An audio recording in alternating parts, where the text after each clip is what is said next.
You have likely seen Titanic many times, possibly even dozens of viewings. But once you begin to examine the finer details that follow, your perception of the film may shift entirely. Widely recognized as one of the most meticulously crafted productions in Hollywood history, the movie was built with an exceptional level of attention to detail. Every frame, every costume choice, and every line of dialogue was carefully designed to create a sense of realism that fully immerses the viewer. Yet, despite this unwavering commitment to perfection, a surprising number of mistakes still made their way through production and editing. Some of these moments are so subtle that once they are noticed, it becomes clear why the filmmakers might have preferred they remain unnoticed. 1. The reappearing broken glass moment. Number 1 begins during one of the film's most intense sequences. As Rose rushes through the flooding corridors in a desperate attempt to survive, she pauses at a fire emergency box that contains an axe behind a glass panel. She breaks the glass and retrieves the axe to help free Jack, and at first, everything appears perfectly executed. However, in the very next shots, something unusual occurs. A large section of the shattered glass suddenly appears intact again, as though it had never been broken. There is no additional sound of breaking glass, nor any visual cue suggesting it was replaced. Instead, it simply reappears between cuts, forming a subtle yet undeniable continuity error that becomes impossible to ignore once recognized. 2. The rubber axe illusion break.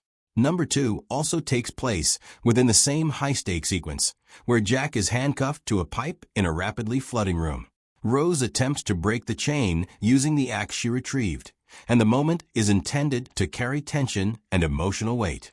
However, a closer inspection reveals a noticeable flaw. Her positioning appears slightly off, suggesting she may have missed her target or could have struck Jack's arm rather than the cuff. Even more striking is what happens when she swings the axe. Upon impact, the axe head visibly bends and flops. This occurs because the prop was made of rubber for safety reasons, but it was never intended to be so clearly visible on screen. The effect disrupts the realism of the scene, briefly transforming a life-or-death moment into something that resembles a staged prop demonstration. 3. The inconsistent window break sequence. Number 3 highlights a subtle inconsistency during the chaotic flooding scenes.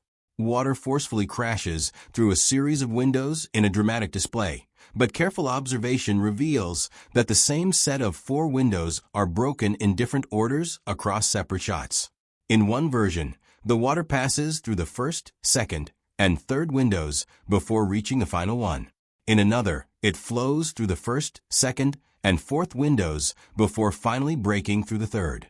This inconsistency arises because multiple takes were filmed, and instead of selecting a single version, the editing process combined footage from different attempts.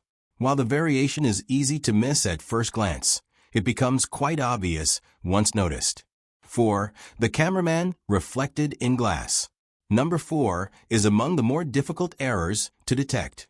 During the moment when Jack enters the upper-class section of the ship for the first time, the scene is presented from his point of view as he walks through elegant glass doors. However, if the reflection in the glass is examined closely, the cameraman and filming equipment can be briefly seen. This is not merely a faint blur, but a clear silhouette, revealing an unintended behind-the-scenes element that was never meant to appear in the final cut. 5. The missing suspenders continuity slip. Number 5 involves a wardrobe inconsistency during the same handcuff sequence. In one shot, Jack is clearly wearing suspenders over his shirt. Yet, when Rose swings the axe to break the cuff, the suspenders suddenly disappear. This occurs because a stunt double was used for that particular shot, and the costume did not match exactly. When the camera cuts back, the suspenders reappear as though nothing had changed, creating a noticeable continuity break within the scene. 6. The shifting beauty mark detail. Number 6 focuses on a small but distracting detail involving Rose's beauty mark. Throughout the film, her mole appears to shift from one side of her face to the other, depending on the shot. In some scenes, it is visible on her right cheek, while in others it appears on the left. This inconsistency is most likely the result of flipped footage during editing, a technique used to improve visual composition or maintain continuity. However, flipping the image also reverses facial features, producing this unintended and noticeable shift. 7. The visible stunt support wires. Number 7 occurs during the dramatic sequences in which the ship begins to break apart. Passengers are thrown into chaos as the structure collapses, and in one moment, a falling actor can be seen attached to visible stunt wires. Although these wires were meant to remain hidden, a few frames reveal them clearly against the darker background. This briefly exposes the safety rigging used to control the stunt, breaking the illusion of the scene. 8. The Freud reference timing issue. Number 8 moves beyond physical errors and into historical inaccuracies.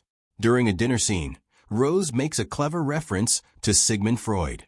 While the remark fits her character and is delivered effectively, it is not historically accurate, as Freud's theories concerning masculinity and size had not yet been published in 1912. 9. The anachronistic red lipstick choice. Number 9 draws attention to Rose's appearance, particularly her bold red lipstick. While it complements her confident and rebellious personality, it does not align with the beauty standards of the time. In 1912, upper-class women typically avoided such prominent makeup, favoring natural looks instead. Red lipstick only became widely fashionable in the 1920s, making this a deliberate stylistic choice rather than a historically accurate one. 10 limitations in visual effects rendering. Number 10 examines the visual effects used throughout the film. Although groundbreaking for its time, some wide shots of the ship rely on scale models combined with early computer-generated figures. These digital passengers often move in stiff, repetitive patterns and occasionally lack proper shadows, which reduces realism. Similarly, some falling figures during the sinking appear unnaturally light or floaty, revealing the technological limitations of the era despite the film's ambitious scope. 11. The unexpected door assistance moment. Number 11 appears during the iconic drawing scene. Just before Rose enters the room, it seems as though she opens the door herself. However, a closer look reveals a hand from inside pulling the door open, likely belonging to a crew member who unintentionally entered the frame. This brief glimpse exposes an unintentional behind-the-scenes detail in an otherwise memorable moment. 12. Differences between film and actual ship design. Number 12 focuses on the design of the ship itself. While the film presents a visually stunning recreation, several elements differ from the real Titanic. The grand staircase, dome structure, and overall layout were adjusted for dramatic effect, and certain features, such as the smokestacks, were not entirely accurate.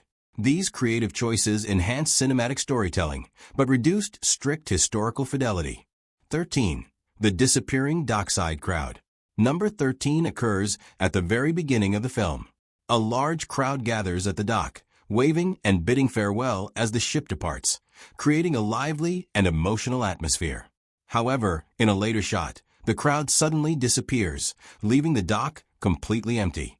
This inconsistency is likely the result of combining footage filmed under different conditions or using different production techniques. 14. The premature blood appearance. Number 14 highlights a continuity error during a confrontation between Rose and Cal. Before Rose actually strikes him, a red mark resembling blood is already visible on his hand. The injury appears earlier than it should, disrupting the natural progression of the scene and creating a subtle but noticeable timing issue. 15. The sudden ice formation on Jack. Number 15 occurs during the emotional final moments of the film. In one close-up, Jack's nose appears normal, but in the following shot, it is covered in ice. This inconsistency likely resulted from filming the scene over multiple days, with variations in makeup and effects application between takes. 16. The historically inaccurate flashlights. Number 16 points out a historical inconsistency involving the use of flashlights. The bright white beams shown in the film resemble modern lighting, whereas flashlights in 1912 would have produced a dimmer, yellow-toned glow. The brighter lighting was likely used to improve visibility for the audience. 17. The improbable cross-class romance. Number 17 addresses the central love story of the film. While compelling and emotionally engaging, the idea that Jack and Rose could freely interact is highly unrealistic.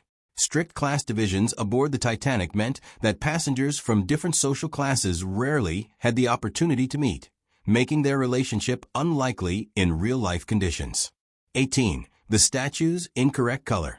Number 18 appears near the end of the film when Rose looks at the Statue of Liberty. The statue is depicted in its familiar green patina, but in 1912, it had not yet fully developed that color. At the time, it would have appeared more brownish or partially green rather than fully oxidized. 19. The non-existent lake reference. Number 19 involves Jack mentioning ice fishing on Lake Wissota. The issue is that the lake did not exist in 1912, as it was created several years after the Titanic sank, making the reference historically impossible. 20. The Picasso artwork timeline issue. Number 20 focuses on a piece of artwork shown in the film. Rose is depicted admiring a painting by Pablo Picasso, but the specific work had not yet been completed or publicly exhibited at the time the Titanic sailed. This detail reflects artistic license rather than historical accuracy. 21. The missing initial stroke in the sketch. Number 21 brings attention to the iconic sketching scene between Jack and Rose. When Jack begins drawing, the first line he makes is bold and clearly visible. However, when the finished sketch is shown later, that initial heavy line is no longer present, replaced by more refined and delicate strokes. This indicates that the final artwork was created separately by a professional artist, rather than captured in real time during filming. Taken together, all of these moments, whether minor continuity slips, visual inconsistencies, or historical inaccuracies, demonstrate that even a film as celebrated and carefully constructed as Titanic is not entirely free from imperfections. Each blooper adds an additional layer to the viewing experience, encouraging viewers to look more closely and discover details they may have previously overlooked.